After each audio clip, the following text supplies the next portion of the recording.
Hello everyone. This is the first of two tutorials dedicated to analyzing and using a compositing node group for Blender 4.3 that allows you to render only a specific object or material in its original colors while masking everything else in grayscale, optionally highlighting edges or cavities.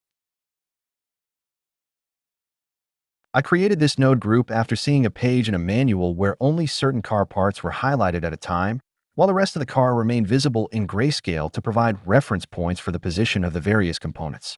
So I tried to achieve the same effect in Blender using compositing. The tutorial is divided into two parts. In this first part, I will show you how to use the node group, which you can download for free from the link in the description. In the second part, we will look at what's inside the group, how the various effects are implemented, and how to modify them. You can consider this first part as a small user guide and the second part as a technical manual. As with many of my other video tutorials, the PDF version of this tutorial is available for free at the link in the description.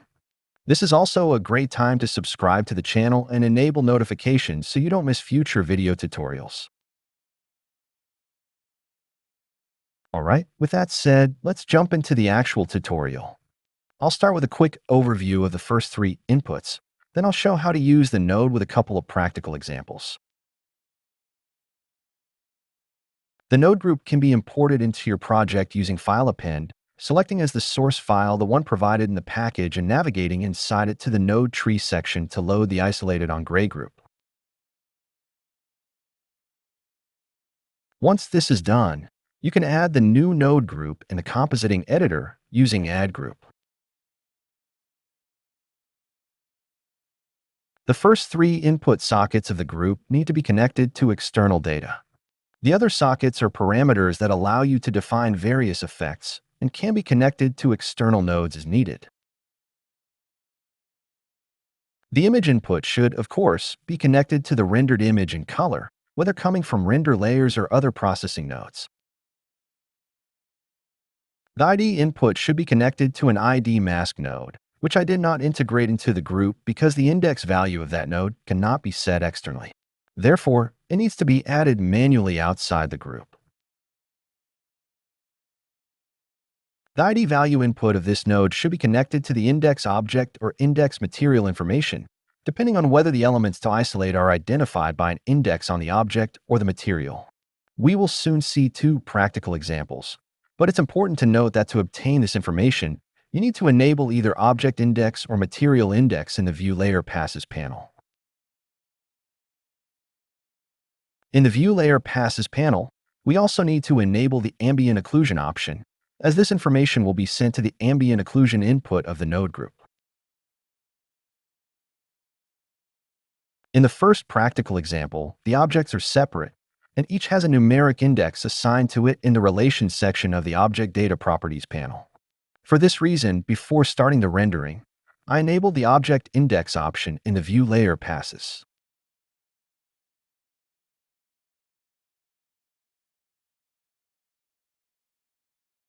After setting the pass index for the objects and connecting the three inputs to the node group, I start the first rendering.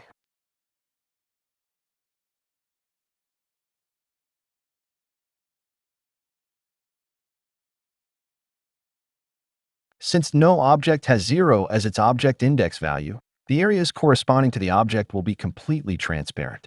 In this example, the rest of the image is not transparent because I forgot to enable the Film Transparent option in the render panel, so what you see here is actually the background.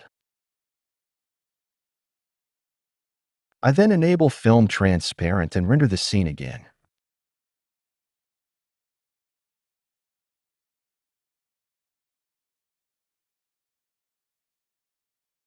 To get the entire object in grayscale on a transparent background, simply use a value that is not assigned to any object or material for the index field and set the gray parameter to 100%. However, the background transparency can still be retrieved separately from the alpha output of the render layers node.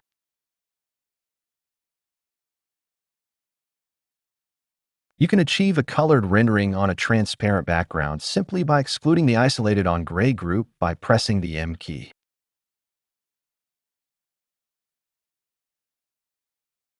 Now, by modifying the value in the ID mask node while the group is active and the grade parameter is set to 100%, the object with the corresponding numeric identifier will appear in color, while the rest of the model will be in grayscale.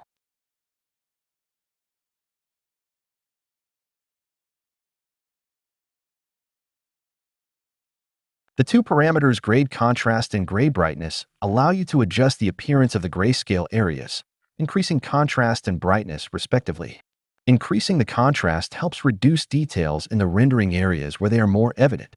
This can be useful to avoid distracting the viewer from the colored parts.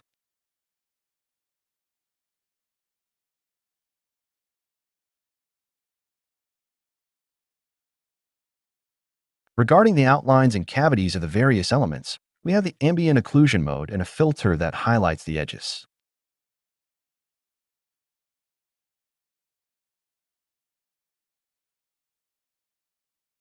The contribution of ambient occlusion is adjusted using the ambient occlusion edges parameter, but it can be further enhanced by adjusting the ambient occlusion gamma boost parameter.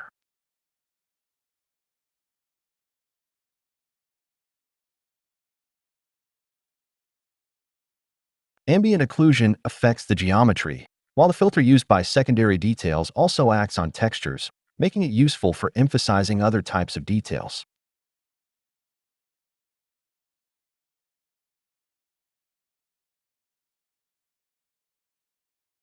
Like most parameters in Blender, the index value of the ID mask node can also be animated, allowing you to create animations similar to the one shown at the beginning of the tutorial.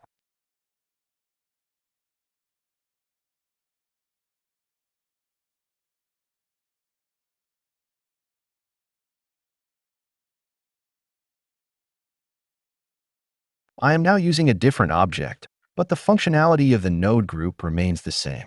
The only difference is that, in this case, there is only one object, so the ID separation must be done using submaterials.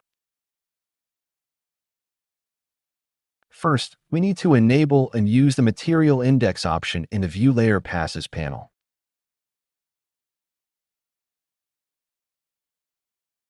Next, we need to assign different numerical values to the pass index fields of the various submaterials in the model. The pass index parameter of a material is located in the Settings section of the Material panel.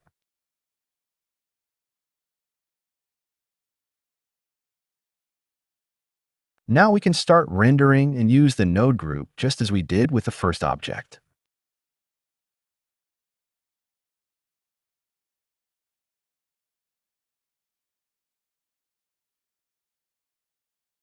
Alright, that's all for this first tutorial on this compositing node group.